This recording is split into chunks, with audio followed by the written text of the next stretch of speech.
when we're not doing roundtable related work, we're still obviously offering our youth services to young people. So we have adjusted our youth services quite a bit to still be able to actively engage with young people.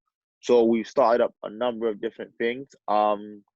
Like we've just started up doing supporting work, supporting networking of if young people are at home and let's say they have lack of food or things like that, we've come up with a service where we're willing to buy and deliver food to like some of our young people and things like that to support them through this tough time.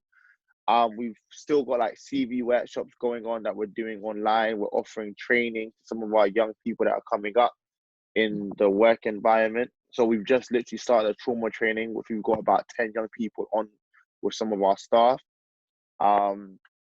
Yeah, we're doing like virtual online conversations and meetings and sessions. We're looking to start like online gaming tournaments like FIFA and stuff like that.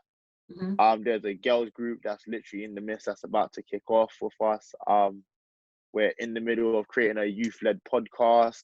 So we've got quite a lot of extensive things going on, like online with young people as it is.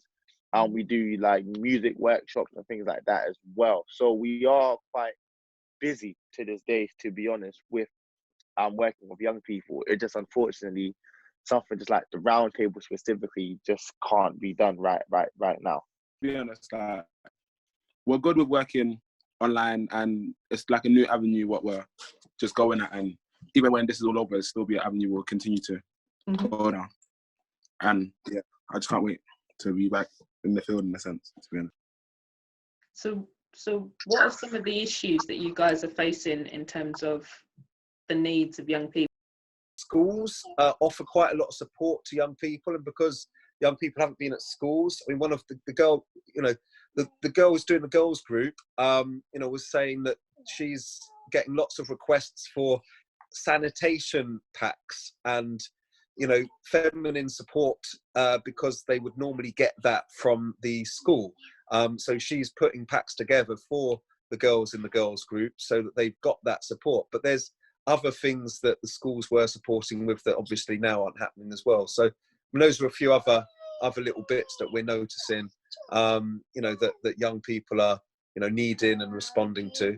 Some of our young people are in the ages of 18, 19, where they were probably doing part-time work and things like that. Or some of our young people are in university. So a lot of them I know are having harder times because it's like, well, their income weren't that great before the pandemic. So it is a little bit harder now.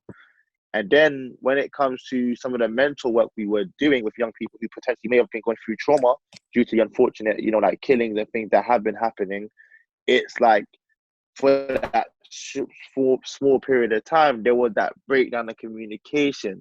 So not really being able to support our young people as best as we could, and having like proper sit down and one-to-ones and, taking young people out for a day just to clear their head.